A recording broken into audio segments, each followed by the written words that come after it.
Do they shut those So I think doors? we're ready to start. I don't know what's going on with the doors in this situation, but we're a pretty chill group of folks. So if people want to wander in or wander out, like don't leave ever. I'm here. I'm gonna say fuck. So So we have some special guests, including an extra human person, in case you haven't met AVV. But for the majority, we are Date Nighto. We make visual novels in the English language, including Starfighter, Eclipse, Super Gay, Super Space, thanks to Hamlet Machine, who is amazing. And this past summer, we launched We Know the Devil, written by AVB, aka Hell Man yeah. Machine. Reed Zeal, it is the best. We're going to start with a round of introductions in case you don't know us very well. My name is Jo Fu. I'm the producer for Date Nighto, which means I work the calendars and make sure everyone eats and sleeps. And in terms of like what I actually do marketing-wise, I answer all of your tweets. And if you have problems with our games, I answer all of your emails. And I also kind of make sure that we don't crunch as hard as other indie game companies. What I do is I try to plan to make sure no one is suffering. that sounds really nice. It's incredibly important. Speaking as a member of Date Nighto, I greatly appreciate that. My name is Kasey Van Hise. I've tested the other Date Nighto games, but I am currently the lead and pretty much only writer on Hustlecat, which is the next upcoming game by Date Nighto. We just had a successful kick. Sorry, I have to do my theater training here and project a bit. We are releasing a game called Hustlecat soon. We just had a successful Kickstarter for it over the month of October, and we are currently actively in production for it. So this is our next project. Is this one all for me? Yes. It is. Yeah. All right. I'm Arden. I made a game called Kindness Coins that I guess got popular after a game jam thing, and now I'm making my first full-length dating sim / visual novel called Date or Die, which is both the description of the entire things you do in the game and also the title. So. Yeah. It's very efficient. Similar to my game, We Know the Devil, in which you know the devil. You know the devil by the end of it, one way or another. My name's AVB, and I go by Mammon Machine on the internet. I run a publication called Zeal, and I worked with Date Nighto and Mia Schwartz, so the wonderful indie comics artist from New York, to make We Know the Devil last summer, which is a game that you should play because it's very gay. KnowTheDevil.com. And it's coming soon to Steam Greenlight, so please vote us up. Yes, please vote us on Steam Greenlight. Can we announce that now? Yay, we're announcing it. We're doing it. Vote us. Also buy us. It's $6.66. That's real. My name's Conrad Kreyling. I am the lead programmer at Date Nighto. I write all the code. I did it. That's important. I did all the code. I also run a lot of the business aspects, which is actually more or less, I think, what I'm going to be talking about here today, running a company. You're also the co-founder.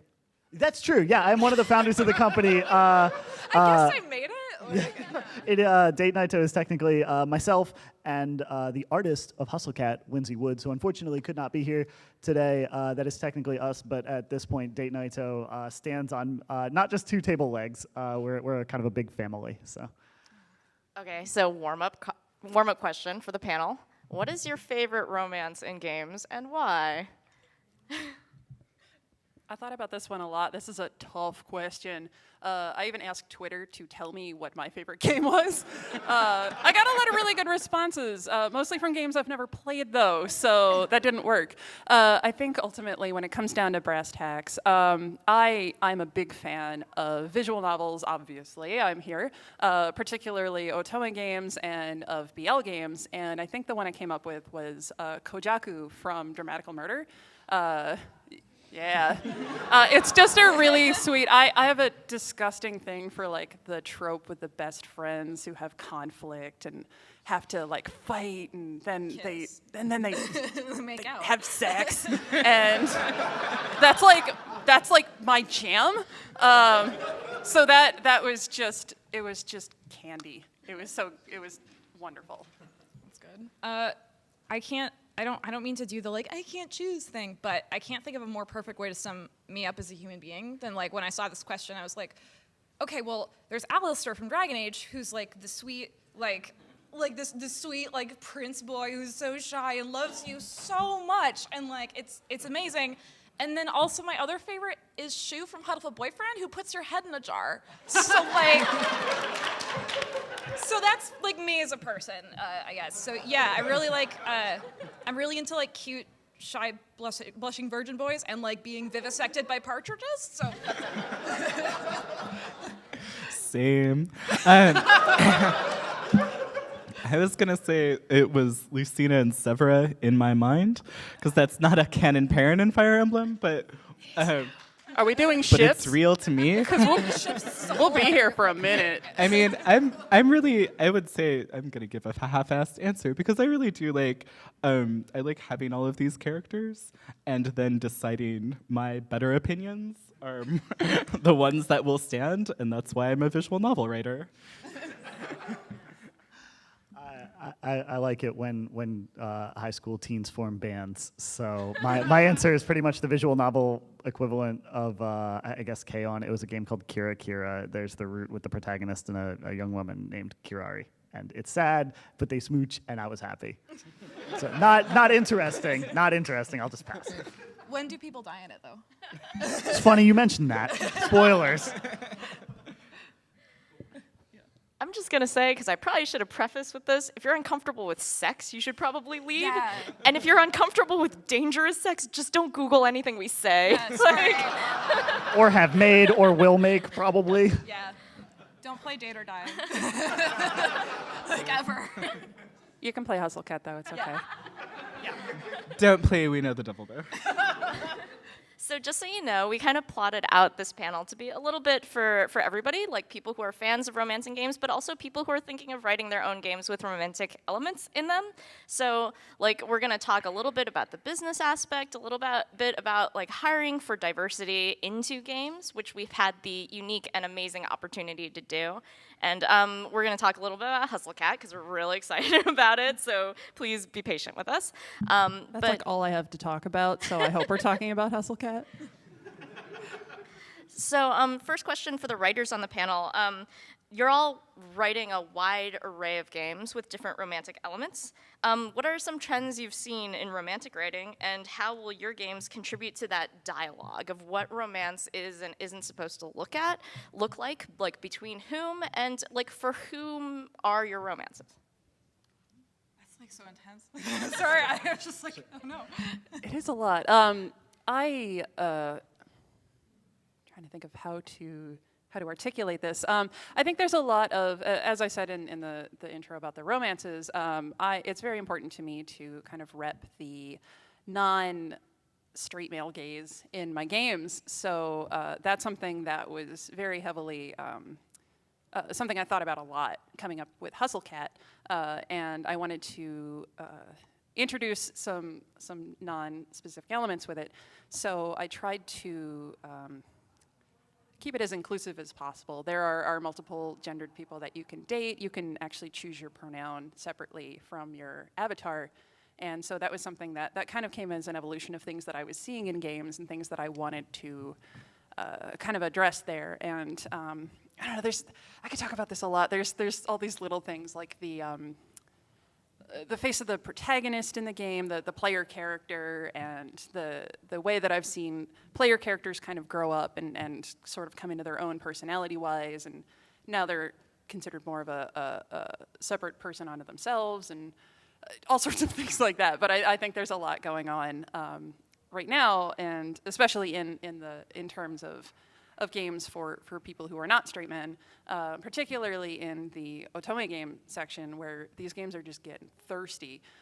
It was just wonderful and I love it.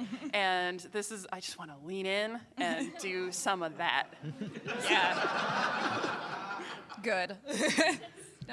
Yeah, like one of the biggest like trends that I've like noticed lately with dating sims and stuff, and that I've just, I guess games with romance in general I've been really happy about, is that a lot of, because like development tools are becoming more and more accessible, like there's stuff like Twine, and like RenPy is a great thing like to make your like first visual novel, and I'm making Date or Die in RenPy, it's great.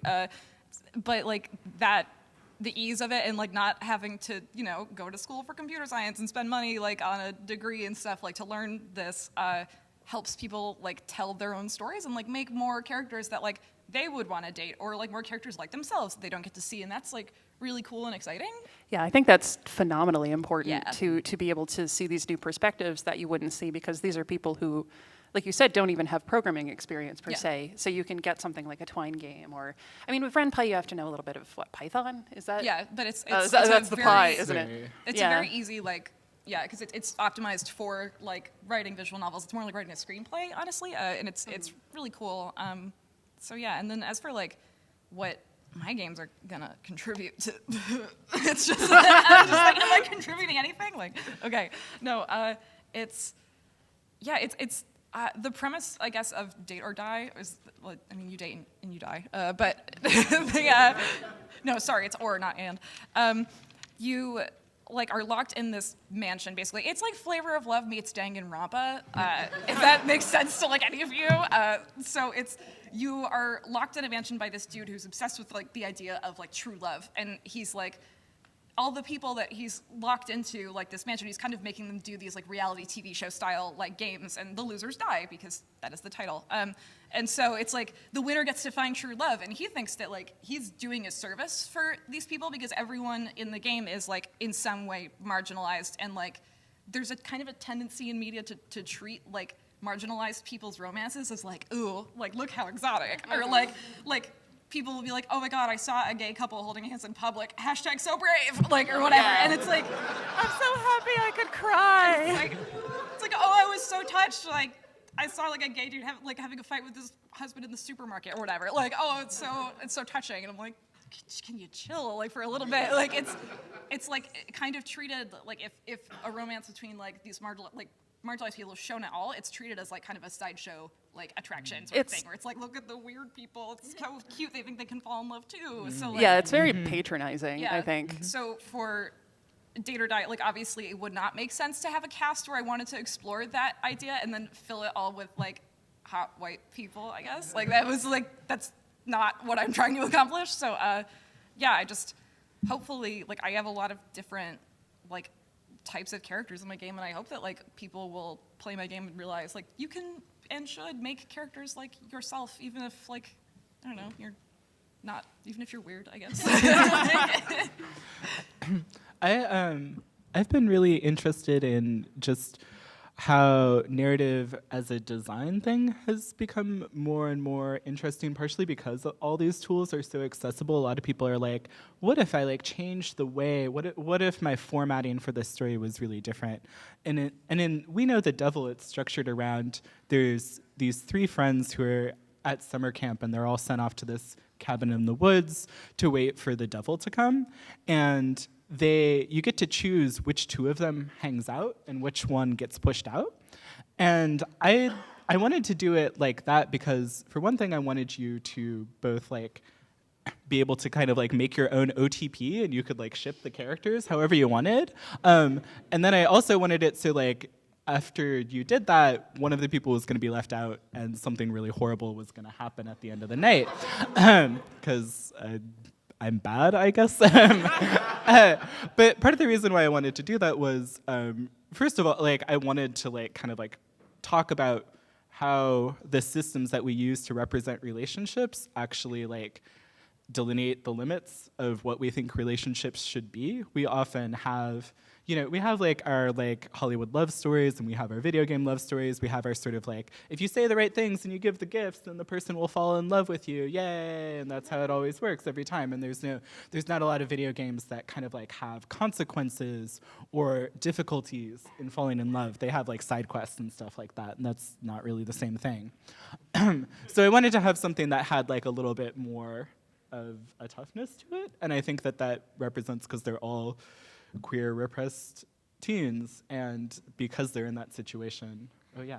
I will stop talking. If Oh that's no, and necessary. I'm so glad you talked about that because like a lot of us have come up like reading and consuming Japanese visual novels where the answer is not like how you date but just who you date, and eventually like you hit the right buttons and they can make you like, or you can make them love you and then they love you and then the story's over and that's it. And I think having some like seeing that next step, like the conflict in the romance, is really important. I'm also writing a game for Date Nighto that's coming the end of next year, and if you pursue a romantic relationship in my game, you end up not being able to solve the mystery. That's the actual point of the game. So the romance actually distracts you from the rest of the game. And it's really upsetting when you fail. So, like failing at a romance or even succeeding at a romance, the stakes are very, very low. In a lot of like kind of traditional dating sims that we spend a lot of time consuming, and like in terms of answering my own question, like, you know, having relationships have stakes, like having you feel stuff, like the best part about We Know the Devil and, you know, getting to play through that, it was definitely like it broke your heart to leave the third person behind. Yeah. I have something like kind of relevant, I guess. So the way that I've been trying to, because like fail states, especially in like dating sims, are not like fun, or, like at all. It's because it's like in the, what was it, like the dating sim that 4chan made, the Katawa Shoujo, like the failure route is just like you hang out with like your weird creepy bro friend and then like fall off the roof and like that's it, like reload, like start a new game. It's like, oh, okay, but like what's the point? Like that's not, like I really am into the idea of like interesting, either like bad endings that are like really interesting, because like Hatoful Boyfriend has a, like, again, you know, my favorite route in that game, which is where your head is in a jar at the end. I would not consider that like an optimal like outcome for a relationship. I don't know. Be honest. Okay. No, but it's like that's really interesting to me. And what I've been trying to do in something like Date or Die is, because it's not like the reason that you get onto like the failure state in Katawa Shoujo is just because you didn't pick the right like obscure dialogue options to be like, I want to date like the girl without legs, so like I'm going to like say that I like dogs instead of cats. Oh no, now I'm on the other girl's route. Like how am I supposed to know? And it's just really weird. No, so, having those. Yeah. Part of the reason why I like wrote We Know the Devil the way that I did is that all of the endings are like, oh, it's like the pairing that you wanted to happen happens, but then the other one, spoilers, I guess, the other one does not. There's the devil. It's called We Know the Devil. The devil is not gonna not show up at the end. You know?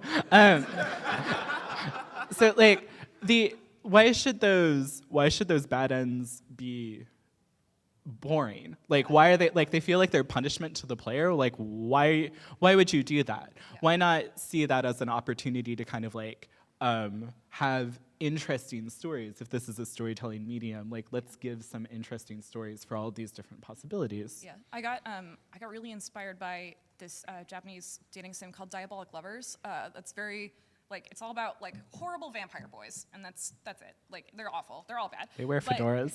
So one of them wears a fedora. Maybe. Excuse me. No. He's not my favorite. Anyway, so what you do when you start playing Diabolic Lovers is there's no like common like route path where you don't have to play through the same like hour of gameplay to get to the character's route that you want to date. It's just you just pick right at the beginning. They're like, which awful boy do you want to date? And I was like, I want to date that awful boy, please. Like, give me the small one with the purple hair. And they're like, here you go. But like so they just put you onto the route. And then what I find really interesting is that the branching comes from like when you are on that character's path, like the different ways that the relationship can evolve. And it's not necessarily like you got the good ending or like the bad ending. And then I'm trying to do that in Date or Die. It's the same thing. Like you pick right off the bat whose route you want to go on. And then instead of having like good endings where like you get together and like everything's cool and maybe you don't die at the end, it's or like the bad ending where oops you die. It's like I'm trying to show like how the relationship can like evolve in different ways, like between people, because I think that's really interesting and like more interesting than just like you did a bad job. Like, There's nothing more offensive to me than a neutral end. I've seen a couple of games like that where it's like we shook hands and then we parted ways, and nobody, unless you're specifically writing a platonic route, like people. I don't know. It's I'm not here for that. I don't no, have it's time. just really unsatisfying. And want I it think to there's a be lot of fucked merit up. in writing platonic routes, but if you're just doing it as a, well, you didn't do good enough, but you also didn't do bad enough, then what? Why are you making me do this? You're going to make me load a save from 3 hours ago and redo my choices. A good writing tip might be like, it should be interesting. If it's boring, why are you writing it? Yeah. You know, like, and if you're like, I guess because this thing happened, it would be really boring. It's like, no, that's Then not your don't give that job. option there. Yeah, you shouldn't be doing that. Or you should find a way to make it interesting. Yeah. It's like, you know, think of it. Yeah, like, sorry. It's just, I just remember, like, in that game Amnesia Memories that just came out, like, which is a dating sim. It's on Steam and PSN and stuff. I got, like, the neutral ending with one of those characters was just like, yeah, things just kind of, like, fizzled out, and we didn't really talk anymore after that. And I was like, what is this? Like, it's like, I want to either be kissed or, like, have my head in a jar. Like, these are my options. Like, Amen. I don't want that. It didn't work out. Like, there wasn't No a middle second date. Like, sliders. that's real life. Like, I don't need that anymore. It's like. Okay, No. so we did do a little bit of pre-pro for this panel, which is in romance games, winning means you get to have sex or you don't get to have sex, and we call this the like platonic solution. But as we learned from Japanese games, not all of them plan for platonic endings. So I'm gonna kick it over to Conrad for the world's best yes. story about dating sims. I don't know about that. I did, as a cautionary tale, I did one time attempt to play a game by the name of Edelweiss by a company called Overdrive. And That guy knows it. in this game, I actually tried very hard to pick a platonic route. Every time somebody tried to escalate with me romantically, I'd be like, let's turn it down a notch. I'm here to go to school. I'm focusing on my education. And I did this until the game crashed. So do be mindful of this. Developers out there, do test that because people will try it. People like me, I'm a bad guy. I'm sorry. Well, and I don't know. The fact that it wasn't even thought about is just the offensive part. I think, like I said before, on I the think there's a topic of lot.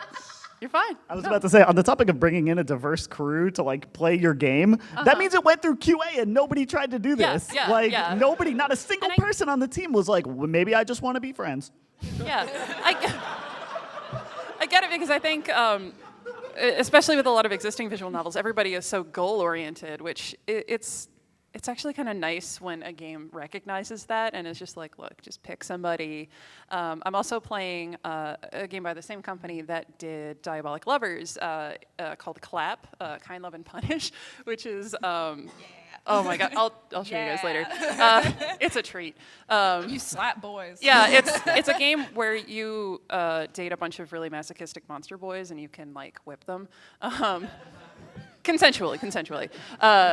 I saw so many eyes in the audience just turned right up here. Yeah, it's not out in English yet, but I feel like I should start a letter writing campaign. Anyway, there is a common route, but again, it's another one of those ones where you just pick the person that you want to talk to. It's like, you have some free time. Which boy do you want to chill with? Slap. Yeah, which boy do you want to slap? Which boy do you And wanna slap? I don't know, that's just refreshing to me because, yeah, my experience prior to that, and I think you telling me about Diabolic Lovers was a revelation because I always think of this choice you get in Dramatical Murder where the two options are what happened on the stairs or what happened on the balcony. And this determines the route that you go on for the rest of the game. And that's like as much like pretext that they give to it too. Yep. It's like it's I heard a most- noise on both. Yeah. Where should I look? And like, that's it. It's like hope you like who you're dating because I- you can't break up. I played a game called Deer Drops, and the two choices were it can be helped and it can't be helped. Oh, it's beautiful. And it was about whether you have a sleepover with your childhood best friend. Like, this can be helped. No, this cannot be helped. Yikes. So a trend that I've been seeing in games more recently, like all manner of games, not just romance games, are that you have way more player choice in terms of what kind of like player avatar you have. So I'm so proud that we can say that for our next game, HustleCat, you get to pick not only the look and the kind of spirit of our main character, Avery Gray, but you also get to pick their gender. And we got some great suggestions during our Kickstarter campaign, but one of them was that there's a toggle in our options where our gender fluid friends can designate their pronoun in the menu. So like whatever you feel like you want Avery to be that day, they can be that. And I feel like it's a really special thing. But when you... oh. So when you get to pick more about who you're playing, you tend to run into an issue where the people you romance may be of a certain sexuality, or they all have a crush on you. And in the games industry, we call this player sexuality. There are a lot of internet debates about this, and we wanted to talk about it a little bit because it comes up in all of our games writing. So yeah, let's just kick it off. What do you all think of player sexuality? By necessity with HustleCat, I'm for it because it's going to be impossible and I think unfair to say that this particular character only likes men or something like that, because then I'm gating the possibilities of since you choose your pronoun and your appearance separately, like do you lock it to the pronoun? Do you lock it to the appearance? How do you do that? What do you do if somebody is gender fluid or something like that? Like you can't nail it down necessarily. So I'm just writing everybody to be bi or pan. Yeah. Like that's it. It's just, always- everybody wants to kiss everybody. That's good. And honestly, I think in circumstances like that, like I know it's not a solution for every game because not every game has a setup like that. But for me, it was the choice that I made, and I'm just leaning into it, and hopefully that makes it so that it doesn't feel like you're just filling in the variables, because the characters still talk about like their attractions and their crushes and things like that, and I want to make sure that they have like sort of lives of their own. But yeah, I didn't think in that circumstance it was fair to block that to anything in particular. Oh boy, I have opinions. Sorry. So like I don't want like the whole panel to become like BioWare Power Hour, because I feel like that's every other like romance and games thing, and like I love BioWare, but like but I have to talk about Dragon Age 2, which is a game that like everyone always talks about with like regard to like player sexuality stuff. And it's like it's weird because I feel bad because like you kind of can't win like as a company, because people are gonna be like, why are all these people like bisexual? And they're like, all these bi people like in the same place, like it's so unrealistic. And I was like, I don't think I have like 5 straight friends. Like, I was like, who are these like mystical heterosexual people that like I'm supposed to be like? You have like the one, like I think it's really funny that in Dragon Age 2 you have like the one token heterosexual guy who's like the DLC character, who's like it's like if you really want to like buy Sebastian, here he is, but like whatever. No, but the thing is, I think that like you can do like you can have a thing where like if they're all bi, that's awesome, like that's great. But like I feel like you have to commit to it. Like one of the things that like something that really bothered me about Dragon Age 2, which sucks because I otherwise really enjoy like everything about Dragon Age. But there's a scene where if you're playing as like a male Hawk in Anders' like personal recruitment quest, you can like you're going. He's like, you got to help my friend. Like basically, he's like this dude I know. Like we're trying to save him from the Templars and stuff. And then after you don't do that, Anders is like, oh, like I basically was like he was my first, and like I loved him and stuff. And it's like, oh, that sucks. Like sorry, buddy. That conversation does not happen if you're playing as a woman. Like he never mentions that like that was his ex basically, and like that conversation just does not come up. And like that was really weird to me because that's like less of making it like this is a bisexual character and more like this they're just into you, like whoever you are, like whatever, and it was like weird because I don't know, I wanna, and then like it sucks because they tried that and then Inquisition came out and they did the whole like fixed options thing, and people flipped out about that again too. And it's just like, But like, there's- Cassandra was straight, and that's okay. Anyways, so don't they know that she like plays roller derby And every yeah, weekend? Cassandra. And has 3 cats. No, We're talking about anyway, Cassandra. Sorry, no, but it's yeah, I don't know. It's like complicated, I guess. But I guess no matter what you do, I want it to feel like reflected in the writing to a point where it's more like this is a part of the character and not just like we're making them into you no matter what. Like you don't want to do that. You don't want to do that. If it's you, it's okay. Yeah. Like nobody wants that. I would say that, so I'm going to dodge the question because I also did it when I wrote the game, which was to just not have that player insert character. One of the things, like in We Know the Devil, there are 3 characters, you get to choose which 2 hang out with each other. And that was as conscious a decision for the kind of like, I wanted to talk about group dynamics and the ways that children are, or like young adults, and teenagers. Yeah, 18-year-olds are still basically children. Infants. Anyways, I wanted it to be about those sorts of relationships, and the only way to do that was to have each of the 3 of them be discrete characters in and of themselves. And I feel like I might challenge the very premises of this question itself by saying that like I feel by depending on those player insert characters, there's a lot of wonderful things you can do. There's a lot of like, I think that it's really, I would say in some ways I'm for the player sexuality, because if these games are primarily created like, this is about your fantasy and it's about engaging with you. The fact that you're gating that in these kind of like bizarre ways that are reinforcing like heteronormativity or whatever, that feels really bad. But I feel like having a player avatar also limits the sort of stories that you're able to tell. It can matter a lot that someone, I'm gay and I'm not. You're on our panel. Revealed on this panel today, APB is a lesbian. You're so brave. I'm so. Oh my fucking god.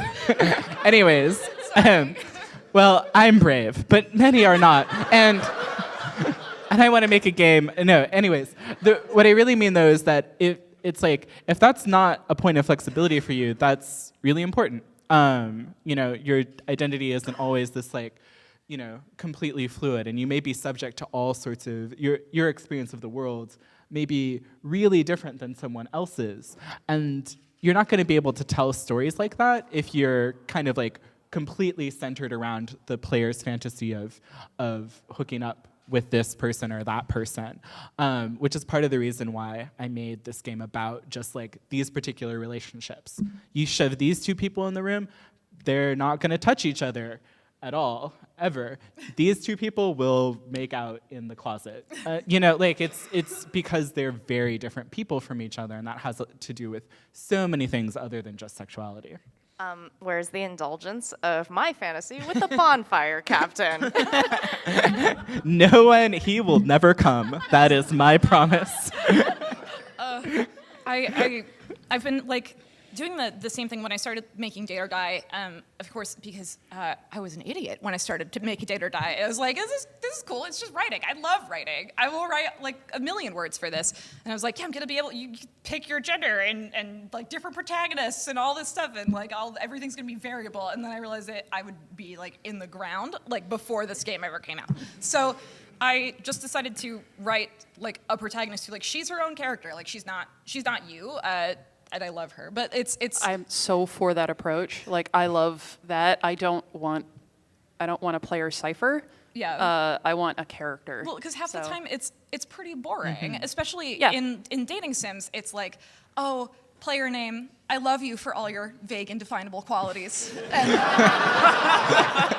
I think I never thought that I would fall for a race name, much less a class name, but like, let's say something so special. I've never seen your eyes under your hair. Yeah. I can guess that they're there somewhere, but They're beautiful. Yeah, so I think it's the bangs of convenience, we call them. I think that's something you can get away with in certain types of games, like the BioWare games, because Yeah. you're creating your character, you're making your Yeah, and, choices, you you're essentially... have a backstory and stuff, Yeah. and it's really cool. And Yeah. they also try to, I feel like especially in like 2 and in Inquisition, they've been trying more to make like, you know, them be more of a character on their Yeah. own, which is really cool, and I like it. But you can still dictate by your choices how your attitude is and things like that. Yeah. What really gets me is the idea of the Cypher character is why we get all these boring, greasy fuckboys in like every het dating sim. Yep. Like you know the type where they're just really bland and like kind of sarcastic. And they're supposed to be a stand-in for the reader, but they go so general that nobody is like that. It's like, I'm better unless than you, this? Yeah, Like, yeah. sorry, I'm like, but- I'm sorry, you can't be everybody because you've already counted me out. Like, I'm not this character. I don't want to be this character. And I think that's something that people in writing romance games and particularly in visual novels have started to realize. I don't remember who, I'm going to misattribute this real bad, but somebody was talking a while back about otome games and how they started with the blank slate. And I call them Nilla wafers because they're just like bland and there. Also, or I feel like like it's important to point out that in like a lot of the CG art for like Japanese otome games, the characters literally do not have a face. Yeah, like yeah. it's No really eyes, creepy. nothing. Like, It's really they do that with dudes in het games too, and it's like it's just like it's weird. it's like you're it's kissing weird. I'm Slender not. Man or something. Ugh. It's like, ugh, like it's bad. I mean that could be a dating sim that New somebody game does. idea. Yeah. Somebody kickstart it. But as they've developed, the characters have developed their own personalities as well. And I think somebody was positing that it's gone from something where as people get older, as the audience gets older, they've gone from wanting to be the character to wanting to see this character and to protect them because they're now older than, well, in most cases. They're actually getting older too. The heroine in Clap is in her like mid-20s, I think. oh my she's gosh, like she's almost dead then. I know. Can you believe it?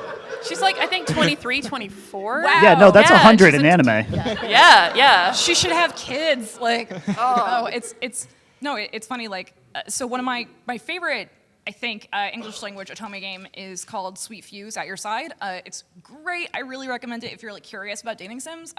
So you play as Keiji Inafune's niece, as in like Keiji Inafune, like the creator of Mega Man, like his niece, like specifically. He's I like don't really know- straight up a character in like the game. yeah, it's like He's oh, there. gotta talk to Uncle Keiji. It's like what? But anyway, so the character that you're playing is like she is, you know, her own character. She's not just like a cipher for the player, and she's adorable and like she's so much fun. Like she's really like fiery and like she gets mad at people and she's not afraid to be like, that was a messed up thing that you said and I'm gonna yell at you for it. And it's like it makes her really endearing. And then it's not like I'm not losing anything in my experience by being like, I wish that like I was this girl, because Yeah. it's enough for me to just I want to watch the cute like romances happen. Yeah, Like that's satisfying. I love seeing the characters have individual characteristics. Like, No Thank You is a BL game that's out from Manga Gamer, and the main character in that is a weirdo. He's got like he talks about he goes off on tangents about like how he prefers to wear shoes without socks, and he like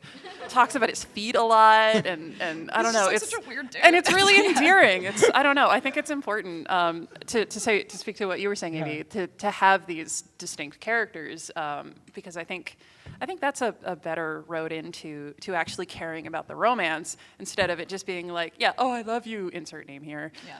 I mean, this is part of the. We can go on to the next one. But one of the reasons why one of my absolute favorite kind of like romance games is Fire Emblem Awakening is because it is. Yeah. Thank you. You are there for me. Is because it's a game where it's just like endless shipping, right? You know, you just get to like, you have like dozens of characters who can all be like romanced together and they can have kids and like You they can have ship the all kids? of these. Oh, you can ship the kids, I know. It's so good. It's a lot. It was really emotional for me. I've never played a Fire Emblem game, and I never will. But it's like, yeah, I don't. Except for Fates. Yeah, I'm gonna play Fates.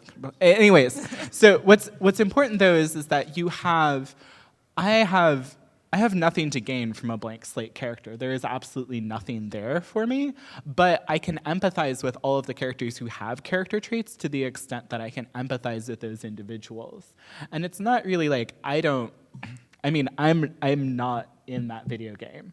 So no matter if somebody is getting laid in whatever video game it is, it's really not gonna. It's like good for whoever is going. Good for you. That's really it's nice. just it's definitely literally another person. So like, why not make them an interesting person? And there's so much more to be gained there. Yeah, there's a lot more you can do also if you're writing, because you're writing a relationship between two fully formed characters and not just like one person and like maybe you, but also not really you, kind of. It's because you kind of have to be like a little bit more generic, but this way it's like, no, how do these two like characters really play off of each other? Like, what kind of relationship do they have? And it's a lot more fun to write, like for me anyway. I don't know, I've been having a really good time writing my protagonists like this way. Yeah, and I will say, having written a couple Twine games where I try not to gender my characters, but you usually have like a girlfriend or an ex-girlfriend. I've been told by like a lot of very friendly hetero people who are allies that they're like, oh man, the dude in your game is so fucking schlubby. And I'm like, oh, well, you could play it thinking of yourself as a woman. And I actually, a very notable game critic whose name I won't mention there was like, oh. and if we're talking about liking our protagonist, I was like, oh no, I'm that schlubby girl.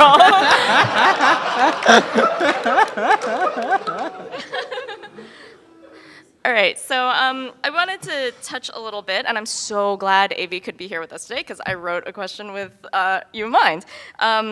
We kind of learned publishing We Know the Devil that when you make a game, you also make online discourse. And this is, we'll say that, it's for better or for worse, but it kind of necessitates some increased accountability for game creators in a way that can sometimes like invoke anxiety or like, put a lot of pressure on you like in advance of even releasing a game. A call out anything could skew the perception of your game. Like 140 characters can really make you anxious about what kind of game you're writing and if you should release it at all. So how do y'all walk the line between writing challenging material and avoiding the word problematic? Don't name search. Don't do it. Don't do it. Just don't. I thought so my beautiful, lovely friend Christine Love took a screenshot of her recent searches, and they were, don't name search, stop name searching. What are you doing? And I would say it's, that's not really what I mean though. I think that's where it starts. One of the things where it starts, I would say, is, here's where I want to start. We Know the Devil is like an extremely personal game in a lot of ways. Like the three characters are all it's real stuff that I went through and friends who I went through. Like there's a lot that went into that game that are things that feel incredibly personal to me. So it sucks if people are like, I don't agree with that, or like, I can't believe this represents a gay or trans experience. Well, I don't think so. It's like, but that was me, so that's kind of hard to hear. But one of the things that I always keep in mind is that everyone's experience is really, really different from each other. Everyone's experiences of all of these same things are really, really different from each other. So what you can do, though, is be empathetic to that. I'm putting this game out, and part of the reason why it has such specific characters and it says such specific things and the setting is so specific is because this is what it is. If you can empathize with it, you can empathize with it. If you can't, that is okay too. The last thing that I would want to do is create something that was the one true experience. That's loathsome to me, really. And so one of the things that I want to do as a creator, I want to be as respectful of other people who have very different experiences of the same sort of oppressions and the same sort of marginalizations. And part of the way that I do that is letting them have their space to process and talk that stuff out. I think it's really easy for anyone to see who's talking shit about you online. And it's not necessarily, even though that happens and even though that sucks, for me it's always I can do this myself. I can be honest. I can say all of these things that I'm saying right now, and you don't have to listen to them or hear them, and that's okay. I also don't necessarily have to like just listen to myself get bashed online either. And there's like, I think there's a difference between like being sensitive to the sorts of criticisms and also being like, you know what, I hope that you can get why somebody would make something like this, why somebody would have those sorts of experiences, even if they're not ones that you're shared. Because I think we're way beyond like empathy games at this point. I think we're at like dialogue games. We're at discourse. I mean, like discourse is good. We should have good discourses about that. And that's kind of like what I want to see. I would love people in response to make things about their own very different experiences. Yeah, it's something that I've also been like thinking about a lot with Date or Die, because again, like a lot of those characters are, you know, like not white, and like look at me, like I reflect things off of my skin, like it's bad. So like it's like I want to be told, like, you know, like you want to, like if, I assume if you were like a good person who wants to not hurt people's feelings, like you want to be told like, hey, you're kind of messing this up a little bit, and it's like it can be hard to, I guess, like tell like when something is like a legitimate, like, you have fucked up, and I want you to know this because, like, I care about you. I don't want you to fuck up. Versus, like, I'm out for blood on the internet. And it's, like, hard. I don't know. And it sucks because when I feel weird, like, being like, oh, I don't like call-out culture, because then, like, the 4chan dudes will be like, oh, you're one of us. And I'm like, fuck you, too. Like, actually, like, y'all suck. I don't want anything to do with you. So it's hard. And, like, it was something that stopped me from working on Date or Die for like a long time, because I was so like scared, I guess, that like I was gonna fuck something up, or like I was gonna be problematic or whatever. And then I decided that I didn't care anymore, and I wrote a route where you date the villain, and it's bad. It's like a bad route. Like it is like real. It's like a toxic, unhealthy like relationship and stuff. And I'm like, but like, it's kind of fun, like, to read, I guess. And it's like, it's hard because, it's a little hot. You know, it's a little hot. But it's weird because I know that probably when it comes out, people are going to be like, this is, like, a really messed up, abusive relationship. And I'm like, yes, I agree. Like, I don't want to pretend like it's not. So I don't know. It's so like hard and yeah, it's makes you just so nervous. Oh no, same. I think about it a lot. I think what's tough is I think there's a tendency to assume that the writer intention is endorsement. So I've been seeing that a lot. Where yeah, you can't. Well, you can, but if you write an abusive relationship like that as something, and even if you frame it as like this is terrible, you are dating a villain.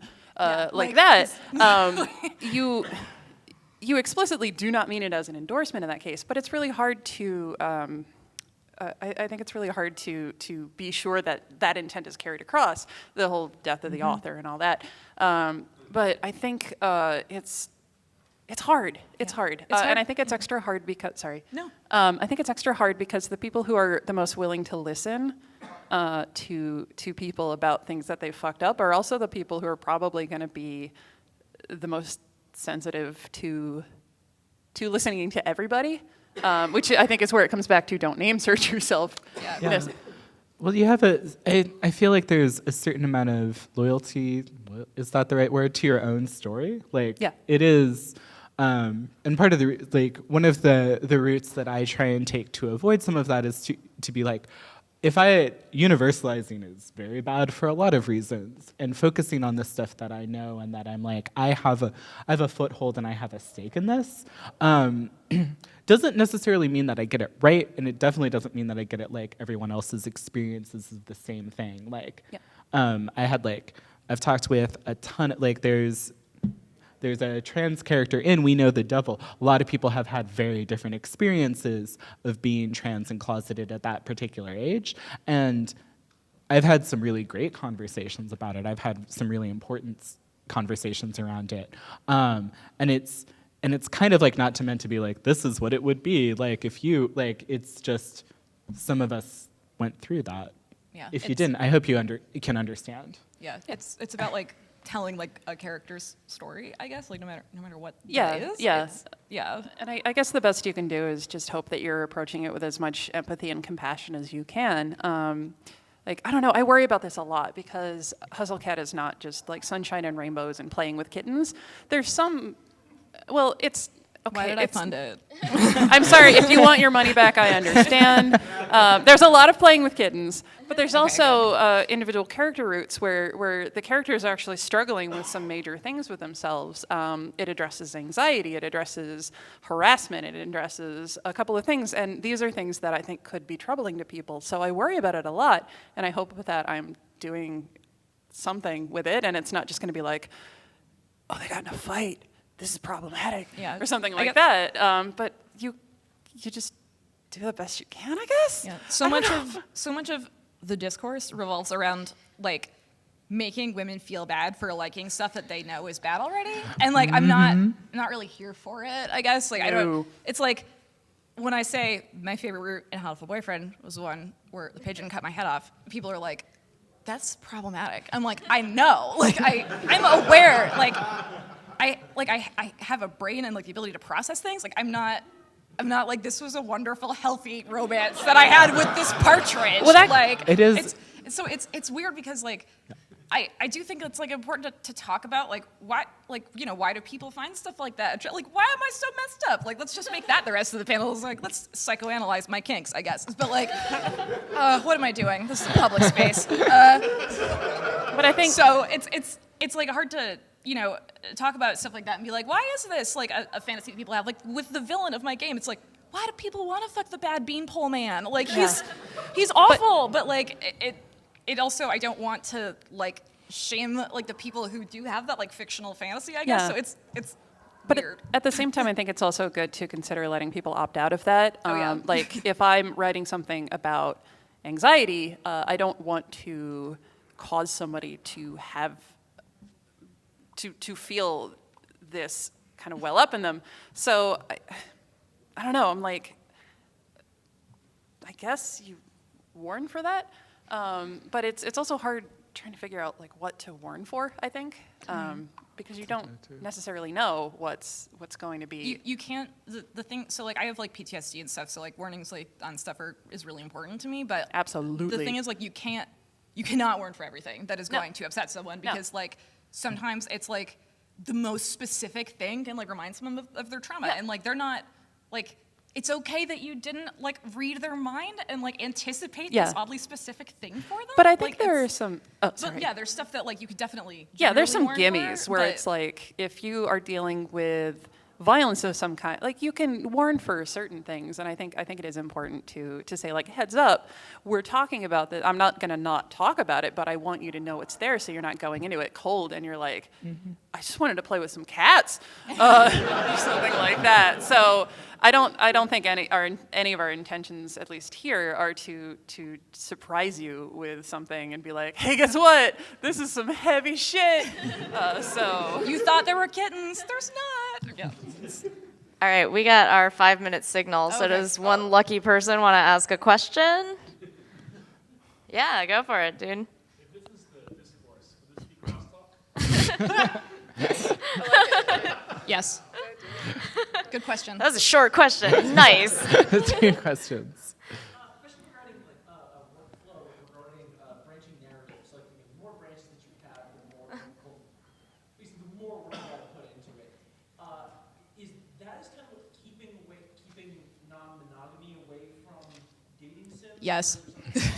the Sorry, writing like- debt for that, I would love to do poly roots, but I I don't, not to get all women are hard to animate, but but like, sorry, I always think about that. Yeah, but it's definitely something that you have to budget for yourself and be prepared for. I'm poly, and so that's like really important to me, like seeing stuff like that, and it never happens. So great, but like I tried myself. I was like, I'm gonna do it. I'm just gonna make my own damn game, and then tried and was like, this is a nightmare. Like coding all like the different like variables and stuff, and like oh my God, it's a nightmare. It's like, and it sucks because I'm sure that like if I was a smarter person, I could figure it out, but I am not, and so it's like, oh, like If you were a superhuman that could write forever, like Yeah. it's Yeah. just combinatorics. It's hard because I think that like there are a lot of people who want to do stuff like that, and you know there's ways you can get around it. Like you could have it so that like you're the third party coming into like an already established relationship, like that would be cool and not as hard to write and stuff. But like having a dating sim with like poly systems where you could date like multiple people at once is like, I don't even understand how I would do think, that. Like, I think the part of it that gets really shitty is there's only so many of us. I mean, like, there's 4 of us in Date Nighto. You're working on a team of like 2. Yep. So that's, I think, the limitation here is that I think you could do something like that, but you would need more than one So writer much. for sure. Here's what I will propose. You should play We Know the Devil. Actually, yes. Everyone should play it. No, there's an actual real reason behind this, and that's because We Know the Devil is kind of a poly game in a lot of respects. It's not really like, unless you get the secret ending that I just spoiled for all of you, go play it, find out what I'm talking about. It's a game about 3 distinct people and arranging those people in different combinations. And there's a way that you can make all of that work. And then the game ends, so I have no idea what to do after that point.